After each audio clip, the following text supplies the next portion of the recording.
Today's question comes from Ebenezer Scrooge. That's the name I'll give him because Christmas is just around the corner. Anyway, dear Matt, I followed your programs religiously for many years and was in the best shape of my life. Combat conditioning turned me into a kick-ass machine, as you would say.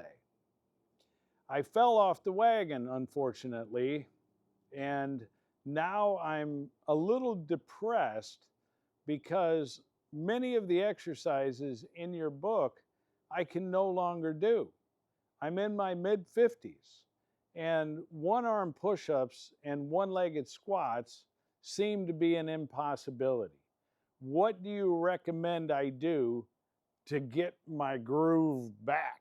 Now, Ebenezer, my answer to your great question. First of all, let's talk in terms of motor units. As you get older, you lose the capacity to do the things that you used to do easily earlier in your life if you don't continue to do them. The good news is you can regain the ability to do this by activating what you have left. The really negative part is if you continue to not do these exercises, there is a point of no return where you've lost the motor units and you're screwed. You'll never get it back. But thankfully, we still have enough that we can recruit and reactivate your abilities. This answer, in part, is similar to what I teach in the Power Postures course, available at powerpostures.com. What you'll do is you'll get into the position. So you get into the one-arm push-up position. Here, spread your legs, get your hand underneath your shoulder, put one arm back, and now just hold. And hold for 20 seconds, 30 seconds, a minute, or whatever you can handle, and you relax. You relax internally with your breathing and with your face, but at the same time, you keep tension against the ground and you keep tension throughout your upper body. Then you can switch to the other hand and hold once again for 20, 30, even 60 seconds or longer. You just hold that position with some static tension. Over time, what will happen is you'll feel an increased strength in that shoulder, throughout your arm, throughout your abdominals, and so on. And you keep practicing this every day, just holding the position, and then you go to the next step, which is to do micro pulses. So I get into this position and I would just do this, back and forth, up and down, just small little movements. Then go to the other side and do this same type of movement. As you get stronger, the movement will get longer. As the movement gets longer, you got more strength. You can also conversely do this from the ground, where you're starting in the low position. From this low position, let's say you just go all the way to the ground and you can't get up at all. So you just do this. You grab the other side. And you keep working on it until one day, while you're getting ready to train, something fires in your brain and you go, "Whoa!" and you're up. Then, once you're able to come up, you start from the up position and you go down. You could go down slowly, a negative repetition, not trying to even come up. Just allow yourself to slowly come down. And then from there, you work on coming up. With the one-legged squats, it's the same. You can start in the up position, put one foot out this way, and bend the posted leg slightly, and maintain that position for a minute, half a minute, couple minutes if you want.